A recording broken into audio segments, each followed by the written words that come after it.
If you've ever considered trying a companion product like this, one of the biggest questions is usually, what is it actually like when it arrives? The first thing I notice is how discreet it is.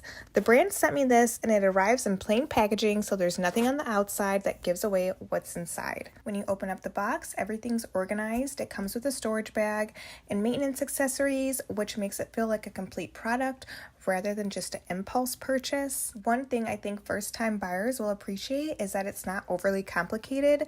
The setup is straightforward, and the included accessories help make storage and care simple. The material has a detailed skin texture throughout, and all the lifelike details. You can tell attention was paid to the overall design rather than just focusing on one feature. She comes with a built-in, movable, flexible metal skeleton, so you can adjust her to any position and unlock various poses. And there's dual channels with different textures. I think the size strikes a good balance. It's large enough to feel realistic, but still manageable to move, store, and maintain without needing a dedicated space for it.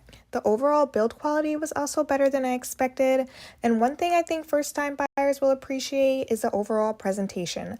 Sometimes products in this category can feel like an afterthought, but this one feels like the brand put effort into the complete experience. I did wipe her down with a wipe when the package arrived because there was a little bit of film on it, but that's to keep the silicone textured skin safe while traveling. Maintenance is also pretty straightforward. After you use it, you just clean according to the instructions with a little bit of soap and water, and you can also use a special toy cleaner for the internal channels. And then the drying stick that's included to help remove moisture from the internal areas. The storage bag makes it easy to keep everything organized and out of sight when you're not using it. It's nice that the essentials for care are already included right in the box. I honestly think products like this are becoming more accepted because self-care, personal wellness, and comfort look different for everyone. If you're considering a product like this, I think the biggest selling points are the realistic build quality and the discreet packaging. Those two things alone make the experience feel much more comfortable and approachable for first-time buyers.